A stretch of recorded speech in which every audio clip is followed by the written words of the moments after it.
కాశ్యపాన్వే సంజాతం శరణ్యార్యపదాశ్రితం వైరాగ్యజలధిం వందే రంగరామానుజం మునిం. అందరికీ దాసోహం. వేదవ్యాస మహర్షి రచించినటువంటి బ్రహ్మసూత్రాల యొక్క వ్యాఖ్యానాన్ని మనం చదువుకుంటున్నాం. మన ఆచార్య యొక్క చిన్న చిన్న పదాల్లో ఆయనెవరు, నేనెవరు, అదేమిటి అనే గ్రంథంలో 21 అధ్యాయాలు పూర్తి చేసుకున్నాం.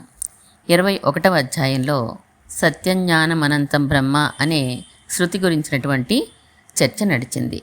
ఈ శృతికి అర్థం ఏమిటి అని చర్చ జరిగింది. ఈ శృతికి సామానాధికరణ్యం అంటే స్వరూపం చెప్పడమే అని పట్టాభిరామయ్య గారు అన్నారు. కాదు, ఈ శృతికి సామానాధికరణ్యం అంటే గుణములని చెప్పడమే అని పురుషోత్తం గారు చెప్పారు. 22వ అధ్యాయంలో చర్చ ముందుకు వెళ్తోంది, విందాం. అవధాని గారు, ప్రత్యక్షం కన్నా శాస్త్రం బలమైనది అన్న విషయాన్ని పట్టాభిరామయ్య గారు చివరికి రుజువు చేయలేకపోయినారు కదూ అన్నారు శాస్త్రి గారు ఇద్దరూ కలిసి రఘురామయ్య గారి ఇంటికి వస్తూ. బేసిక్గా ఆయన అసంప్షన్స్ గట్టిగా లేవు, అదే సమస్య. ప్రత్యక్షంలో భేదం గోచరిస్తోంది కనుక అది దోషసహితం అని అంటారు. శాస్త్రం వలన దాన్ని ఖండిస్తామంటారు, కానీ శాస్త్రం చెప్పేది యథార్థమే అని రుజువు చేయలేకపోయినారు. దాంతో శాస్త్రం వలన ప్రత్యక్షం, ప్రత్యక్షం వలన శాస్త్రం అంటూ ఒక సర్కిల్లోకి వచ్చేశారు. దాంతో అలా కుదరలేదు అన్నారు అవధాని గారు. పోనీ శాస్త్రం దోషరహితమైనది అని ఒప్పుకోరు, అది భేదవాసనే అని అంటారు. దాంతో వచ్చింది మరింత చిక్కు. శాస్త్రం కూడా దోషసహితమే అయినా దానిని ఖండించేది ఏదీ లేదు కనుక పర్వాలేదంటారు. పురుషోత్తం గారి యుక్తి, కొండ గుహలలో ఉండే అందరికీ నేత్రరోగం వలన 2 చంద్రులు కనిపించి ఎవరూ దానిని కాదనకపోతే అది యథార్థమేనా అని అడగడం చాలా బాగుంది. అసత్యమైన శాస్త్రం వలన సత్యమైన పరబ్రహ్మ జ్ఞానం కలుగుతుందని రుజువు చేయడానికి వారు చెప్పిన స్వప్నంలో ఏనుగు ఉదాహరణ, గీతల మీద అక్షరాల ఉదాహరణ, స్వరాల వలన అర్థాల వివరణ, ఈ ఉదాహరణలు ఎందుకు పనికి రాలేదు. అవును, అసలు విషయం వారికి గ్రహింపుకు రాలేదు. వస్తువు మిథ్య అయినా వస్తువు గురించిన జ్ఞానం యథార్థం అనే సూక్ష్మం వారికి తెలియలేదు. కలలో ఏనుగు కనిపించడం యథార్థం, కానీ ఏనుగు మిథ్య. పాము ఉన్నదనే జ్ఞానం యథార్థం కనుకనే పాము లేకపోయినా కరిచిందనుకుని మూర్ఛపోతాడు భయస్థుడు. మొత్తం మీద అసత్యం నుంచి సత్యం వస్తుందని రుజువు చేయబోయి సత్యం నుంచి సత్యం వస్తుందని రుజువు చేశారు ఆ ఉదాహరణతోటి. పోని శృతి ద్వారా నిరూపిద్దాం అనుకున్నారు ప్రత్యక్షంలో ఉన్న భేదం, బ్రహ్మ విషయంలో ఉన్న భేదం అంతా మిథ్యే అని. సదేవ్య సౌమ్య అధపరాయ ఈ శృతులు ఎత్తుకున్నారు, కానీ అవి నిలవలేదు. సత్యజ్ఞానమనంతం బ్రహ్మ ఈ శృతి మాత్రం నిలిచిందా వారి వాదనలో? సామానాధికరణ్యం, ఆ కోఆర్డినేషన్ని తప్పుగా గ్రహించారు వారు. దాంతో ఎన్ని రకాల యుక్తులు వేసుకొని వచ్చినా చివరికి సెట్ కాలేదు. అయినా ఏకమేవ ద్వితీయం శృతిని సపోర్ట్ తెచ్చుకుంటున్నట్టుంది అని అవధాని గారు అంటుండగా రఘురామయ్య గారి ఇల్లు రావడం, లోపలికి వీరు ప్రవేశించడం, సమావేశం ప్రారంభం కావడం అన్నీ జరిగిపోయినాయి. సదేవ సౌమ్య ఇదమగ్ర ఆసీత్ అని అన్న తర్వాత శృతి ఏకమేవా ద్వితీయం అని అంటుంది. అంటే ఒకటే ఉన్నది, రెండవది లేదు అని కదా అర్థం. రెండవది లేదు అంటే బ్రహ్మ కన్నా ఇంకొకటి లేదు అని మాత్రమే కాదు, బ్రహ్మకి ఉండే గుణాల్ని సహితము సహించనట్లే అవుతుంది. సత్యజ్ఞానం అనంతం బ్రహ్మ అని జగత్కారణంగా ఉన్న బ్రహ్మ గురించే చెప్పింది ఈ శృతి. ఈ రెండింటి అర్థం ఒకటే అవ్వాలి. పోని మీరు అన్నట్లుగా సత్యత్వం మొదలైన వాటిని గుణాలుగా తీసుకుందామన్నా నిర్గుణం, నిరంజనం అనే శృతివాక్యాలు స్పష్టంగా వాటిని నిషేధిస్తున్నాయి. మరి సర్వశాఖా ప్రత్యయ న్యాయాన్ని అనుసరించవద్దా? అందుచేత సర్వదా సత్యం జ్ఞానమనంతం బ్రహ్మ అనే శృతి బ్రహ్మ గుణాలని ప్రతిపాదించదు అని అన్నారు పట్టాభిరామయ్య గారు చర్చని ప్రారంభిస్తూ.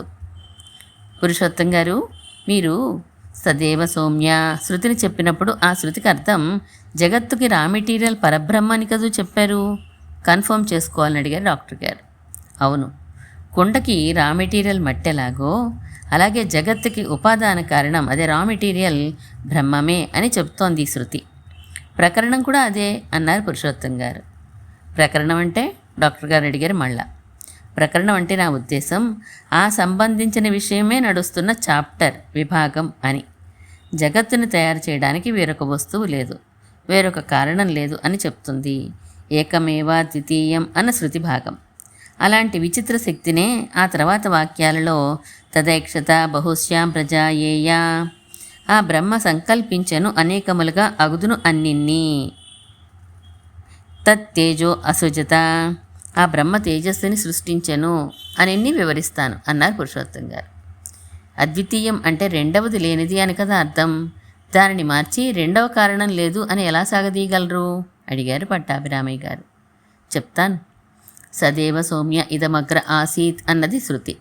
అంటే ఈ సృష్టికి ముందు బ్రహ్మమే ఉన్నది, దాని నుండే ఈ సృష్టి బయలుదేరింది అని అన్నమాట. రా మెటీరియల్ ఉన్నంత మాత్రాన వస్తువు తయారవదుగా, తయారు చేసేవాడు ఒకటి కావాలి, వెంటనే ఆ డౌట్ వస్తుంది మనకి. బ్రహ్మం నుంచి జగత్తు తయారైంది, బాగానే ఉంది. మట్టి నుంచి కుండల, మరి కుమ్మరి ఎవరు అని, కుమ్మరిలా పనిచేసిన వారు ఎవరైనా ఉన్నారేమో అని వచ్చే అనుమానాన్ని తొలగించడానికి అద్వితీయం, ఇంకో కారణం లేదు, బ్రహ్మమే నిమిత్త కారణం కూడా, అంటే కుమ్మరి కూడా అని చెప్తోంది శృతి. నీరు, దండం, చక్రం ఇవన్నిటినీ కూడా నిమిత్త కారణాలుగానే తీసుకోవచ్చు, లేదా సహకారి కారణాలని అనవచ్చు అన్నారు పురుషోత్తం గారు. అద్వితీయం అన్న పదానికి డైరెక్ట్ మీనింగ్ రెండవది లేనిది అని వస్తుంటే, దానిలోంచి మీరు రెండవ కారణం లేదు అని అనవసరంగా ఇండైరెక్ట్ మీనింగ్ తీసుకుంటున్నారు. సత్యం జ్ఞానం అనంతం బ్రహ్మలో మేము అలా చెప్తే తప్పు పట్టారు మీరు అన్నారు ప్రసాదరావు గారు నిష్ఠూరంగా. సరే అయితే మీరు చెప్పినట్లు డైరెక్ట్ మీనింగ్ తీసుకుంటే, అంటే అద్వితీయం అంటే రెండవది లేనిది అనే మీనింగ్ తీసుకుంటే ఏమవుతుందో చూడండి మీరే. బ్రహ్మ గుణాలని కూడా నిషేధిస్తుందని కదా మీ వాదం. అయితే అది బ్రహ్మకుండే నిత్యత్వం, స్వయం ప్రకాశకత్వం లాంటి వాటిని కూడా నిషేధించి పారేస్తుంది. అది కుదరదు కదా. అందుకని ఇండైరెక్ట్ మీనింగ్ రెండవ కారణం లేదు అనే తీసుకోవాలి. గంగలో పల్లె అన్నప్పుడు కూడా డైరెక్ట్ మీనింగ్ కుదరదనే, అందుకనే ఇండైరెక్ట్ మీనింగ్ తీసుకున్నాం అన్నారు పురుషోత్తం గారు. మీరు తీసుకోవాలి అని అనగానే తీసేసుకుంటామా? సర్వశాఖ ప్రత్యయనాయం కుదరవద్దు అన్నారు పట్టాభిరామయ్య గారు. అంటే కొంచెం చెప్పండి అన్నారు పురుషోత్తం గారు. తెలియనట్టు అడుగుతారే. వివిధ వేదాంత శాఖల్లో వివిధ సందర్భాల్లో చెప్పిన బ్రహ్మ లక్షణాలన్నింటినీ కూడా క్రోడీకరించుకుని ఒక అర్థాన్ని నిర్ణయించుకోవాలి. అదేగా సర్వశాఖ ప్రత్యయన్యాయం అంటే అన్నారు పట్టాభిరామయ్య గారు. వేదంలో సర్వశాఖ ప్రత్యయన్యాయం అంటే నేను కొంచెం వివరిస్తాను చూడండి అన్నారు అవధాని గారు. పూర్వమీమాంసా శాస్త్రంలో 2వ అధ్యాయం 4వ పాదంలో 8వ సూత్రం నుంచి వరుసగా 24 సూత్రాలు వివరించే దీన్ని చెప్తాను వినండి. ప్రతి అమావాస్యకి ప్రతి పౌర్ణమికి దర్శ పూర్ణమాస్యలనే కర్మలు చెయ్యాలి. కాటకం, కాండ్వం, మాధ్యందినం, తైత్తిరీయం ఈ శాఖలన్నింటిలోనూ ఈ దర్శ పూర్ణమాస్యాలు చేయవలసిందే అని విధించారు. కానీ చేసే విధానం ఇతర వివరాలు చెప్తున్నప్పుడు ఒక్కో శాఖలో ఒక్కో వివరం చెప్పి చెయ్యమన్నారు. ఆ విశేషం ఇంకో శాఖలో కనబడడం లేదు. అన్ని శాఖల్లోనూ చెప్పిన దర్శ పూర్ణమాస్య కర్మ ఏకరూపంగా ఉండాలి కనుక ఏ శాఖలో వారు చేసినా అన్ని శాఖల విశేషాంశాలు సంగ్రహించుకొని చేయవలసిందే అని నిర్ణయించారు. అందుచేత ఒక శాఖలో చెప్పని విశేషాంశాలని మిగిలిన శాఖలో కలుపుకోవడమే సర్వశాఖ ప్రత్యయన్యాయం అని అవుతుంది. ఇదే వేదాంతంలోకి వచ్చేసరికి సర్వ వేదాంత ప్రత్యయన్యాయం అవుతుంది అన్నారు. ఈ లెక్క ప్రకారం ఆలోచించండి పట్టాభిరామయ్య గారు. బ్రహ్మ గురించి అనేక వేదాంత శాఖల్లో అనేక గుణాలు, సర్వజ్ఞత్వం వంటివన్నీ కలుపుకొని రావాలి మిగిలిన శాఖల్లోకి. మీరు ఫలానా శాఖలో ఫలానా చెప్పలేదు కనుక దానివి మిగిలిన శాఖల్లో తీసేస్తాం అని అంటున్నారు. అది ఆ న్యాయానికి విరుద్ధమే అన్నారు పురుషోత్తం గారు. అలా అన్నానా అడిగారు పట్టాభిరామయ్య గారు. అన్నట్లే కదా. బ్రహ్మకి గుణాలు కొన్ని శృతుల్లో చెప్పారు, బ్రహ్మకి గుణాలు లేవని చెప్పినట్లు కొన్ని శృతి వాక్యాలకి అర్థం చెప్తున్నారు. గుణాలు లేవని ఇక్కడ చెప్పారు కనుక అక్కడ చూపించిన గుణాలు కూడా తీసేస్తాం అని అంటున్నారు. అది కాదే సర్వశాఖ ప్రత్యయన్యాయం అంటే. ఒక చోట చెప్పిన గుణాలని ప్రతి శాఖలోనూ అన్వయించుకోవాలి. అదే సర్వశాఖ ప్రత్యయన్యాయం క్రింద వస్తుంది అన్నారు పురుషోత్తం గారు. సలహాలు చెప్పడం సులభమే, ఎలా ఈ న్యాయాన్ని చెప్తారో చెప్పండి. మేము చెప్పింది తప్పని మీకు తోస్తే. నిర్గుణం, నిరంజనం, నిష్కళం, నిష్క్రియం, శాంతం అని గుణాలు లేవని, సత్యం, జ్ఞానం, అనంతం, బ్రహ్మ అనే శృతి గుణాలు ఉన్నాయని తీసుకున్నప్పుడు ఇక్కడ సర్వశాఖా ప్రత్యయ న్యాయం ఎలా కుదురుతుందో చెప్పండి.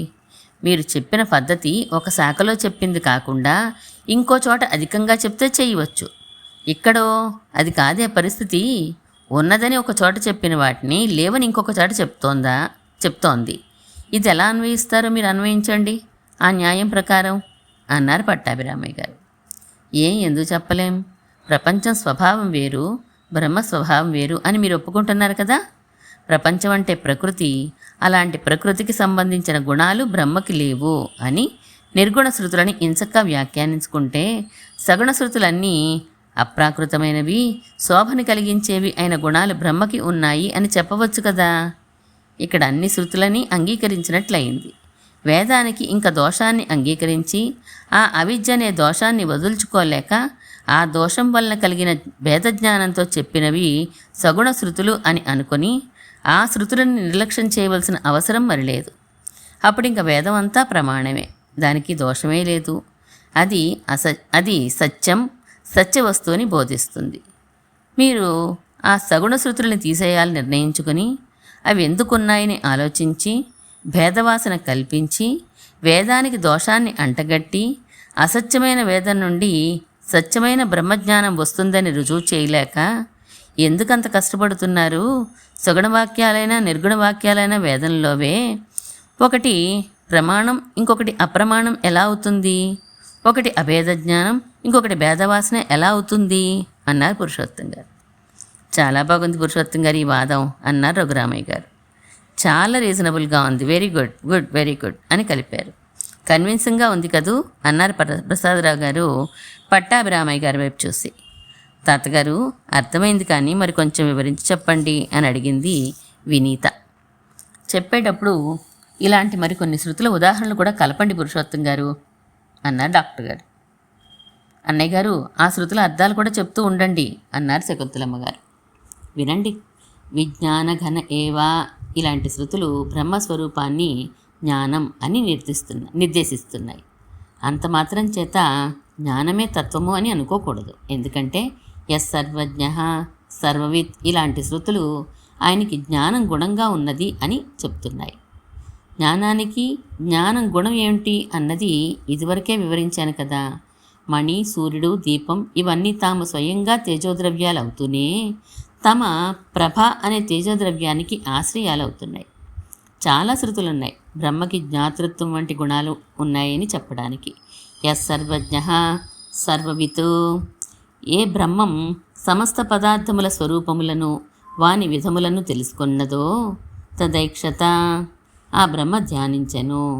నిత్యో నిత్యానాం చేతనశ్చేతనానాం ఏకో బహునాం విదదాతి కామాన్. నిత్యుడు, చేతనుడు అయిన ఒకడు అనేక చేతనుల కోరికలను తీరుస్తున్నాడు.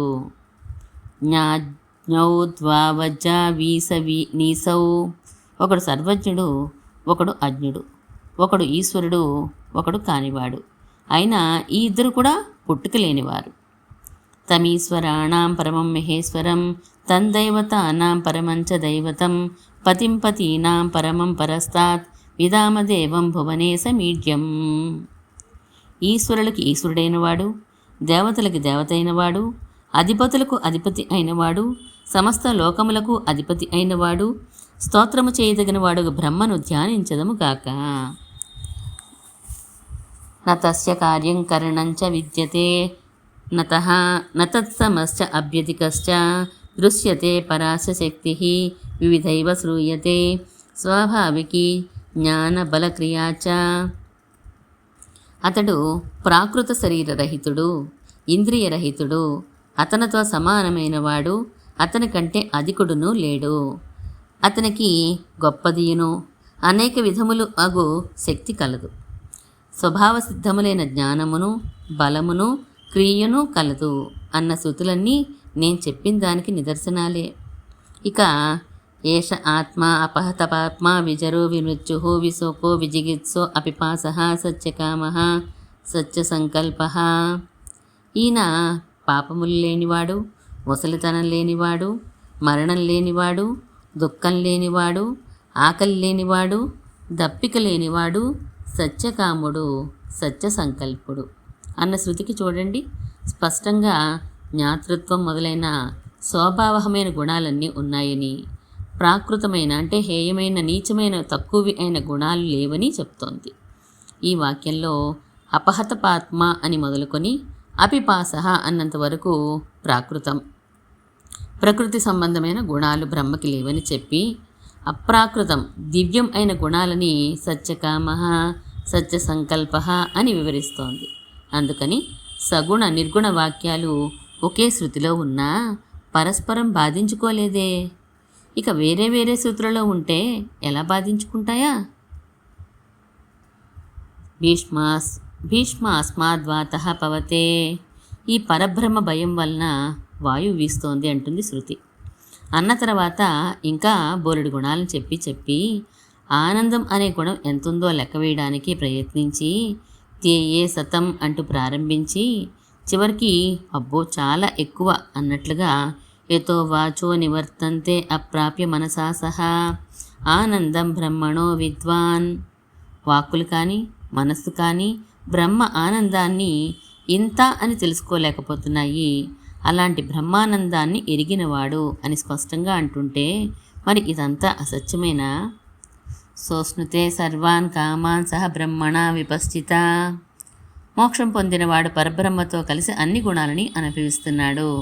బ్రహ్మ విద్య ఫలాన్ని చెప్పే ఈ శృతి పరబ్రహ్మ గుణాలనే చెప్తోంది. బ్రహ్మ విద్య ఫలాన్ని చెప్పే ఈ శృతి పరబ్రహ్మ గుణాలనే చెప్తోంది. కామాన్ అంటే గుణాలని అర్థం అన్నారు పురుషోత్తం గారు. కామాన్ అంటే గుణాలని ఎలా అర్థం అడిగారు శాస్త్రి గారు. కామ్యంత ఇది కామః అని వ్యుత్పత్తి, అంటే కోరదగినవి అంటే ఆయన గుణములు అన్నమాట. వేటిని కోరతాం? ప్రాకృతమైన గుణాలు నీచమైనవి కనుక వాటిని కోరుకోం మనం. దివ్యము స్వభావహము కళ్యాణకరాలైన వాటిని కోరతాం. అందుకనే కళ్యాణ గుణాలు అంటాం. కామాన్ అంటే అన్నారు పురుషోత్తం గారు. కామాన్ అంటే కోరికలని కదా, సామాన్యార్థం కదా. గుణాలు కోరబడుతున్నాయి అని విశేషంగా ఎలా చెప్తున్నాం అడిగారు అవధాని గారు. దహర విద్య అని ఒక బ్రహ్మ విద్య ఉంది. 32 విద్యలలో అదొకటన్నమాట. ఈ దహర విద్యలో ఉపాసన బ్రహ్మని గుణాలతో కూడి ఉన్నవాడిగా చెయ్యాలి. తస్మిన్ యదంతః తదన్వేష్టవ్యం అని చెప్తుంది అందులో. ఇంకో జనరల్ నియమం ఏమంటే యథాకృతిరస్మిన్ లోకే పురుషో భవతి తదేతః ప్రేత్య భవతి. జీవుడు ఈ లోకంలో ఎలాంటి ఉపాసన చేస్తాడో చనిపోయిన తర్వాత దానినే పొందుతాడు అని ఉన్నది. అందుచేత భగవంతుని కళ్యాణ గుణాలని ఉపాసించగా ముక్తి కలగగానే వాటినే అనుభవిస్తాడు అని అర్థం అన్నారు పురుషోత్తం గారు. అయితే సోస్నుతే సర్వాన్ కామాన్ సహ బ్రహ్మణ అని కదా ఉంది. కళ్యాణ గుణాలని అనుభవిస్తాడా, బ్రహ్మని అనుభవిస్తాడా? ఏది ప్రధానం? జీవుడి మోక్షావస్థ స్వేన రూపేణ అభినిష్పద్యతే అని బ్రహ్మకుండే గుణాలని పొందేవాడని అర్థం అనుకుంటా ఈ శృతికి. కొంచెం కన్ఫ్యూజన్గా ఉంది చెప్పండి అడిగారు మళ్ళా అవధాని గారు. ఇందులో కన్ఫ్యూజన్కి ఏం లేదు. తండ్రితో సహా కొడుకు వచ్చాడు అన్నదానికి, కొడుకుతో సహా తండ్రి వచ్చాడు అన్నదానికి తేడా లేదు కదా. కొడుకు ప్రధానం మొదటి వాక్యంలో, తండ్రి ప్రధానం రెండో వాక్యంలో. అలాగే ఇక్కడ సర్వాన్ కామాన్ బ్రహ్మణ సహ అశ్నుతే అన్న గుణాలని బ్రహ్మతో సహా అనుభవిస్తున్నాడు అని అర్థం. అంటే బ్రహ్మని అనుభవిస్తాడు, కానీ గుణానుభవానికే ప్రాధాన్యత అన్నారు పురుషోత్తం గారు.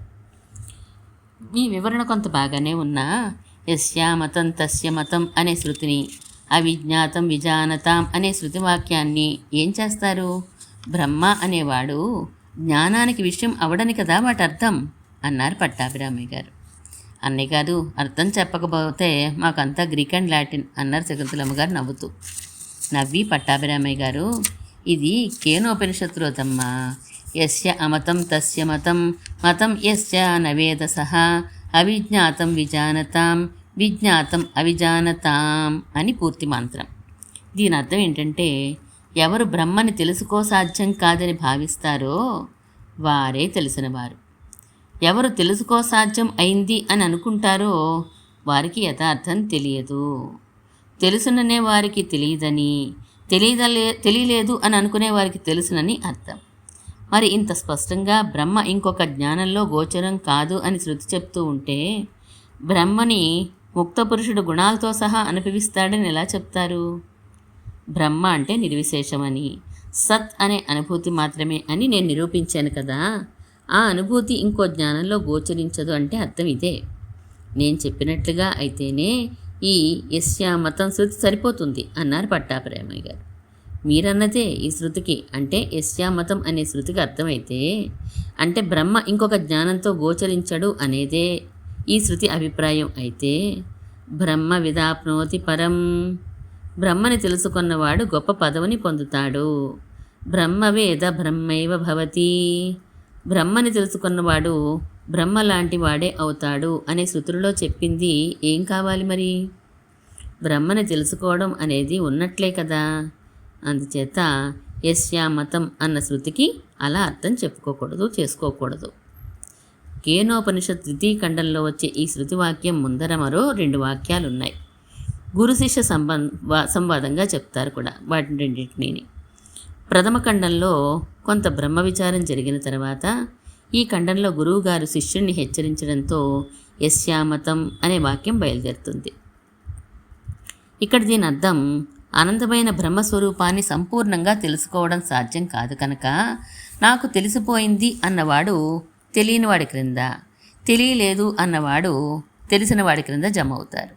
అందుకని స్వల్పంగా తెలియగానే తెలుసును అనే అహంకారం కూడదు అని ఫలితార్థం. అంతేకాని బ్రహ్మ ఏ జ్ఞానంతోనూ గోచరించడు అని అర్థం చెప్పుకుంటే చాలా శృతులతో విరోధం వస్తుంది అన్నారు పురుషోత్తం గారు అని కాస్త ఆగి మరో తమాషా శృతి చెప్తాను వినండి. అసన్నేవ సభవతి అసద్బ్రహ్మేతి వేదచేత్ అస్తి బ్రహ్మేతి చేద్వేద సంతమేనం తతో విదుహు. ఎవడు బ్రహ్మ లేడని ఎరుగునో వారు కూడా లేని వారే అవుతారు. ఎవరు బ్రహ్మ ఉన్నది అని గుర్తించునో ఎరుగునో వాడు కూడా ఉన్నవాడే అవుతాడు అని దీని అర్థం. బ్రహ్మజ్ఞానం లేకపోతే ఆత్మనాశమని, ఆ జ్ఞానం ఉంటే ఆత్మ ఉన్నదని అర్థం అన్నారు. ఆత్మనాశం అంటే అడిగారు డాక్టర్ గారు. ఆత్మ ఉంటేనే ఈ శరీరం ఉంటుంది, లేకపోతే లేనట్టే. అలాగే పరమాత్మ ఆత్మ లోపల ఉంటాడు, ఆ పరమాత్మ లేడు అన్నవాడికి ఆత్మ లేనట్టే. ఆత్మ లేకపోతే శరీరమే లేనట్టు అని చమత్కారంగా మనిషి అంటూ ఉంటే బ్రహ్మ ఉన్నాడు అని ఒప్పుకోవాలి అంటుంది శృతి అన్నారు పురుషోత్తం గారు. యస్యామతం శృతిలో అని పట్టాభిరామయ్య గారు ఏదో అనబోతూ ఉండగా పురుషోత్తం గారి మధ్యలోనే ఇంకో విషయం వినండి. యతో వాచో నివర్తంతే అప్రాప్య మనసా సహా అంటుంది శృతి. అనంతమైనది, లెక్కలేని కళ్యాణ గుణాలు కలది అని ఆ బ్రహ్మ ఇంత మాత్రం అని కొలిచి వాకుచేత మనశ్చేత కూడా చెప్పసాధ్యం కాదు అని అర్థం. అందుచేతనే బ్రహ్మం ఇంత మాత్రమే అని అనుకునే వారి చేత కూడా తెలియబడలేదని, తలపబడలేదని యస్యామతం శృతికి అర్థం. ఇలా కాకుండా బ్రహ్మం ఇంకొక జ్ఞానంలో గోచరించడు అనేది అర్థంగా యస్యామతం శృతిని తీసుకుంటామంటే ఈ శృతి పదాలని సరిగ్గా గుర్తించలేదు అని అర్థం. అమతం, మతం, విజానతాం, అవిజానతాం అనే 4 పదాలున్నాయా? వాటి అర్థం ఏంటి? తలపబడనిది, తలపబడినది, తెలుసుకునేవారు, తెలుసుకొననివారు అని కదూ. మరి బ్రహ్మ ఇంకో జ్ఞానంతో గోచరించదు అనే శృతి అభిప్రాయం అయితే ఈ పదాలు వాడనే వాడరు అన్నారు పురుషోత్తం గారు. బృహదారణ్యకంలో న దృష్టేహే ద్రష్టానం పశ్యేహే నమతేహే మంతారం మన్వీతాహ అని ఉన్న వాక్యం జ్ఞానం కంటే వేరుగా జ్ఞాతలేడు, మననం కంటే వేరుగా మంత అంటే మననం చేసేవాడు లేడు అని జ్ఞానం ఒక్కటే బ్రహ్మస్వరూపంగా చెప్తోంది కదా. అంటే పరబ్రహ్మకి దృష్టత్వం, మంతృత్వం లేవనేగా అర్థం అన్నారు పట్టాభిరామయ్య గారు. ఆ శృతికి అదే అర్థమైతే విజ్ఞాతారా అరే కేన విజానీయాత్, తెలుసుకొని వానికి దీనిచే తెలుసుకొనదగను అని జ్ఞాతగా స్పష్టంగా చెప్తున్న శృతిని ఏం చెయ్యాలి? అందుచేత పైన చెప్పిన శృతికి అర్థం మీరు చెప్పినట్లు కాదు. నిజానికి 2 విధాలుగా చెప్పుకోవచ్చును. ఆ శృతికి అర్థాన్ని వివరిస్తాను, ఆ 2 విధాలు వినండి. ఇది యాజ్ఞవల్క్యుడు అనే ఋషి యొక్క వాక్యం. జనక మహారాజు తన కొలువులో అందరికన్నా చక్కగా ప్రవచనం చేయగల బ్రహ్మనిష్ఠులు ఎవరో తెలుసుకోవాలని కోరిక కలిగి ఓ 1000 ఆవులని బంగారంతో సహా యజ్ఞశాలలో ఉంచి బ్రహ్మనిష్ఠులు ఎవరో తీసుకోండి వీటిని అన్నారు. ఎవరూ ముందుకి రాలేదు. జనకుడు యాజ్ఞవల్క్యుడితోటి మీరు తీసుకోండి అని అన్నారు. ఈయన తీసుకోగానే యాగశాలలో ఉన్న ఋషులందరికీ కోపం వచ్చి, నువ్వే నా బ్రహ్మనిష్ఠుడివి, ఏది మేము అడిగే ప్రశ్నలకు జవాబు చెప్పు అని అడుగుతారు. ఒక్కొక్కరికి జవాబు చెప్పి వారిని జయిస్తాడు యాజ్ఞవల్క్యుడు. ఇందులో చాక్రాయణ ఉషస్తి అనే ఋషి వేసిన ప్రశ్నకి సమాధానంగా నా దృష్టేహే ద్రష్టారం అనే శృతి బయలుదేరుతోంది. ఇది సందర్భం. ఇంకో విషయం చెప్తాను వినండి. వస్తువు స్వరూపంగా నిత్యంగా ఉంటుంది. గుణం దాని స్వభావం కాదు. ఆత్మ జడ పదార్థం. దేహం ఇంద్రియాలతో కూడగానే చైతన్యం, జ్ఞానం అనే గుణం దానికి కలుగుతుంది. అందుచేత జ్ఞానం అనేది నిత్యం కాదు ఆత్మకి అని లోకంలో కొంతమంది వాదిస్తారు. వారిని ఖండిస్తోంది నా దృష్టేహే ద్రష్టారం అని శృతి. ఈ ఆత్మకి జ్ఞానం గుణంగా ఉన్న జ్ఞానస్వరూపుడే సుమా, ఆ స్వరూపం జ్ఞానం నిత్యం సుమా అని ఈ శృతికి అర్థం. జ్ఞానం గుణంగా ఉండడానికి దృష్టి, మననం గుర్తులుగా చెప్పారు. అందుచేత ఎలా అర్థమవుతుంది? ఈ ఆత్మ లేదా పరమాత్మ ద్రష్ట, మంత అంటే చూసేవాడు, మననం చేసేవాడు కూడా అయినంత మాత్రాన దృష్టి కన్నా వేరుగా, మననం కన్నా వేరుగా చూడవద్దు. అంటే పరమాత్మ జ్ఞానస్వరూపుడు అని అర్థం. రెండో విధంగా ఈ శృతికి అర్థం దృష్టేహే ద్రష్టారం అంటే దర్శనం చేసేవాడు, మతేహే మంతారం అంటే మననం చేసేవాడు. ఇలాంటి జీవాత్మని ఉపాసించకూడదు, ఆత్మోపాసన చేయకూడదు, పరమాత్మ ఉపాసనే చేయాలి అని వివరించారు పురుషోత్తం గారు. ఆనందో బ్రహ్మ అని ఉన్న శృతిని ఏం చేయగలరు? ఆనందమే బ్రహ్మస్వరూపం, ఇంకేవీ లేవు అన్న దానిని ఇలా ఇంకోలా వివరించడానికి సాధ్యం కాదే అన్నారు పట్టాభిరామయ్య గారు. జ్ఞాతృత్వానికి ఆనందానికి తేడా ఉందా లేదా అన్నారు పురుషోత్తం గారు. అంటే జ్ఞానమే అనుకూలమైనప్పుడు ఆనందం కలుగుతుంది తప్ప ఇంకోటి కాదే. అంటే జ్ఞానమే ఆనందం, విజ్ఞానం ఆనందం బ్రహ్మ అంటే అర్థం ఏంటి? ఆనందరూపమైన జ్ఞానమే బ్రహ్మ అని కదూ. అసలు ఇంకో విషయం, జ్ఞానం ఆనందం అనే రెండు వేరువేరుని మీ అభిప్రాయం అయితే మీరు నిర్విశేష బ్రహ్మ కుదరనే కుదరదు. అందుచేత ఆ రెండు ఒకటే అన్నారు పురుషోత్తం గారు. అది సరే, ఆనందో బ్రహ్మ అంటే బ్రహ్మస్వరూపం ఆనందం అనే కదా అర్థం అని నేను అంటున్నాను అన్నారు పట్టాభిరామయ్య గారు. అననక్కర్లేదు. స ఏకో బ్రహ్మణ ఆనంద, ఆనందం బ్రహ్మణో విద్వాన్ అనే శృతుల ప్రకారం ఆనందం అనేది బ్రహ్మకి గుణంగా కూడా ఉంటుంది. జ్ఞానం ఎలా అయితే స్వరూపంగాను గుణంగాను ఉందో అలాగే ఆనందం కూడా స్వరూపంగాను గుణంగాను కూడా ఉంటుంది. బ్రహ్మణ ఆనంద, బ్రహ్మానికి చెందిన ఆనందం అని స్పష్టంగా ఉన్నది. అందుచేత ఆయన ఆనంది అవుతున్నారు. మీరు ఎన్ని చెప్పినా బ్రహ్మకి గుణాలు ఉన్నాయని, అందుచేత భేదాలున్నాయని చెప్తున్నారు. కానీ ఎత్ర హి ద్వైతమేవ భవతి తదితర ఇతరం పశ్యతి ఎత్ర త్వస్య సర్వమాత్మేవ భూతత్కేన కం పశ్యేత్ తత్కేన కం విజానీయాత్. ఎప్పుడు భేదం ఉన్నట్లు కనబడుతుందో అప్పుడే ఒకరు మరి ఒకరిని తెలుసుకొనుచున్నాడు. ఎప్పుడు వీనికి అనేక వస్తువులు ఉన్నట్లు తోచునో అప్పుడే మరి ఒకరిని తలచుట సిద్ధించెను. ఎప్పుడు వీడికి అంతా ఆత్మే అని నిశ్చయం కలుగునో అప్పుడు ఎవడు మరి ఒక దాని చేత తెలుసుకుంటాడు, ఒకడు మరి ఒక దాని చేత మననం చేస్తాడు అన్న శృతిని ఎలా సమర్థిస్తారు, ఎలా వివరిస్తారు? అది కాక నేహనా నాస్తి కించన మృత్యోత్సమృత్యుమాప్నోతి యైహ నానేవ పశ్యతి. ఇక్కడ భేదం ఎంత మాత్రం లేదు. ఎవడు భేదం ఉన్నట్లు దర్శిస్తాడో వాడు అవిద్య మూలమైన సంసారాన్ని పొందుతాడు అన్న శృతిని కాదనగలరా అని అడిగారు పట్టాభిరామయ్య గారు. మేం కాదనడానికి అవుననడానికి ఎవరం? శృతి ఏం చెప్తోందో వివరించగలం అంతే. బ్రహ్మకి నానాత్వం లేదు అని చెప్తోందని మీ అభిప్రాయం. ఆ రెండు శృతులలో అవునా? ఈ నానాత్వం అంటే ఏంటనుకుంటున్నారు మీరు? బ్రహ్మ కంటే వేరే ఏమీ లేదు అని, అంతేనా? కాదు, బ్రహ్మ అంతర్యామిగా లేనిది కాదు ఈ ప్రపంచం. ఆయన ప్రపంచం అంతటా అంతర్యామిగా ఉన్నాడు కనుక బ్రహ్మం ప్రపంచం ఒక్కటే అని దీని అర్థం అన్నారు పురుషోత్తం గారు. బ్రహ్మ ప్రపంచం ఒకటే అని చెప్పవచ్చా? కతుక్కుమన్నారు శకుంతలమ్మ గారు.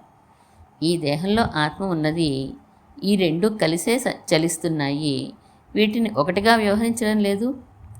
అలాగే ప్రపంచం అంతటా అంతర్యామిగా బ్రహ్మ ఉన్నాడు కనుక బ్రహ్మని ప్రపంచాన్ని కలిపి వ్యవహరిస్తూ నానాత్వం లేదని శృతి చెప్తోంది. నైహవనాన అస్తి కించన, ఇక్కడ బ్రహ్మ కన్నా వేరే ఏమీ లేదని అర్థం తీయకూడదు. ఇక్కడ బ్రహ్మ ఆత్మ ఉండనిది, అబ్రహ్మాత్మకమైనది ఏదీ లేదు అని తెలుసుకోవాలి. ఎందుకంటే బహుశ్యాం ప్రజాయేయ, నేనే అనేకముగా అగుదును పుట్టుదునుగాక అని ఆయనే సంకల్పించి అనేకంగా అవుతూ ఉంటే ఆయన కన్నా వేరుగా ఏం లేదని ఎలా అంటారు? ఆయన సంకల్పించి అంతర్యామిగా ప్రవేశించింది ఏమీ లేదని అర్థం అన్నారు పురుషోత్తం గారు. అంతర్యామిగా ఉన్నాడు కనుక అంతర్యామిగా లేని వస్తువుని నిషేధిస్తోందని మీరు చెప్పేది ప్రసిద్ధి కాదు. బహుశ్యాం ప్రజాయేయ అని నేను అనేకముగా పుట్టుదునుగాక అని అక్కడ చెప్పిన దానిని నిజం అనుకుంటారేమో అని ఇక్కడ నేహన నాస్తి కించన అని భేదాన్ని స్పష్టంగా ఇక్కడ నానా అనేది లేదు, ఒకటే ఉంది అని నిషేధించింది శృతి అన్నారు పట్టాభిరామయ్య గారు. ఎవరైనా నవ్వుతారు ఈ ఆర్గ్యుమెంట్కి.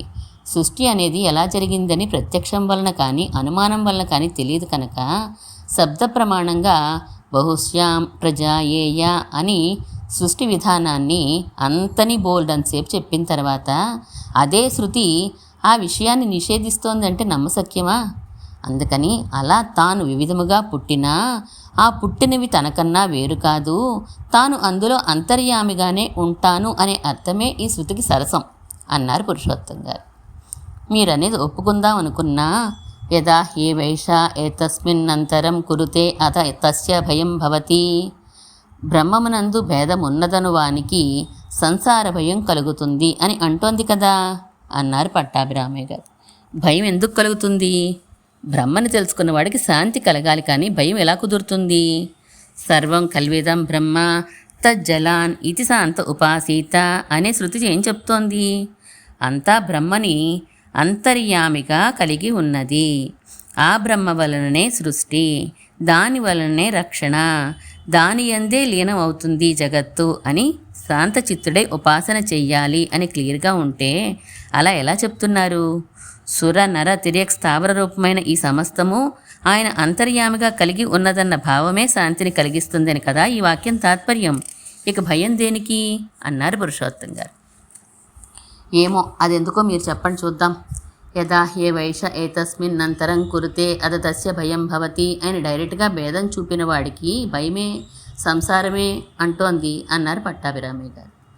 శృతిలో ఏదో మధ్య భాగంలో ఒక వాక్యం తీసుకొని చూస్తే ఇలాగే అనుమానం కలుగుతుంది. ఇంకో అర్థం చెప్పేస్తాం. దాని ముందు వాక్యాలు తర్వాత వాక్యాలు చూస్తూ ఉంటే డౌట్లు రావు. దీని ముందర వాక్యం చూడండి. యదా ఏ వైష ఏతస్మిన్ అదృశ్యే అనాత్మ్యే అనిరుక్తే అనిలయనే అభయం ప్రతిష్టాం విందతే అదసో అభయంగతో భవతి అని కదా దీని అర్థం. ఎవడి ఆత్మ? అచిత్తులా కంటికి కనబడనిది, కర్మ శరీరము లేనిది, సంసారంలో ఉండే పేర్లతో పిలువబడనిది, మోక్షం పొందిన వారిలా వేరొక ఆధారం లేనిది అయిన ఈ పరబ్రహ్మంలో అభయం కోసం ఎవరు ధ్యానం చేస్తారో వారు అభయాన్ని పొందుతున్నారు అని. ఇక దీనిని బట్టి దీని తర్వాత వాక్యం చూడండి. అభయప్రాప్తి కారణమైన పరమాత్మ నుండి తాను ఏమాత్రం దూరం అయినా భిన్నంగా ఉన్నా అంటే ఆయన ధ్యానం చేయలేకపోయినా వారు భయాన్ని పొందుతున్నారు అని కదూ వస్తుంది.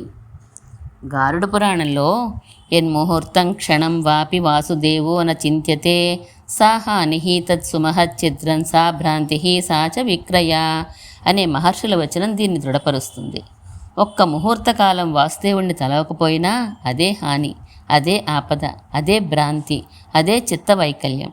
అందుచేత పరబ్రహ్మ గురించిన ప్రతిష్ట అంటే ధ్యానం అభయానికి కారణం అని ఒక వాక్యంలో చెప్పి దాని తర్వాత వాక్యంలో ఆ ప్రతిష్ట ఆ ధ్యానం లేకపోతే అది భయం అంటున్నారు ఈ శృతిలో అన్నారు పురుషోత్తం గారు. వ్యాస మహర్షి ఒప్పుకోలేదే మీ వేదజ్ఞానాన్ని.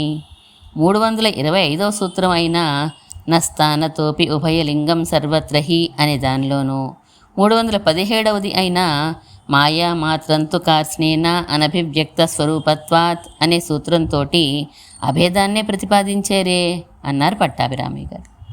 నో, ఆ సూత్రాలకు అర్థం అది కాదు. అవి వరుసగా మన చర్చలో వచ్చినప్పుడు ఆ సందర్భంలో వివరిస్తాను అన్నారు పురుషోత్తం గారు. మరి స్మృతులని పురాణాలని ఏం చేస్తారు? అవి నిర్విశేష బ్రహ్మనే చెప్తున్నాయే అన్నారు పట్టాభిరామయ్య గారు. భోజనాలు అయిన తర్వాత ఒక్కొక్కటి మీరెత్తి చూపండి, చర్చిద్దాం అని లేచారు పురుషోత్తం గారు. 22 అధ్యాయాలు పూర్తయిని ఆయనెవరు నేనెవరు అదేంటి అనే గ్రంథంలో. శ్రీమన్మహాభూతపురే శ్రీమత్కేశవ యజ్వర కాంతిమత్యాం ప్రసూతాయ యతిరాజాయ మంగళం.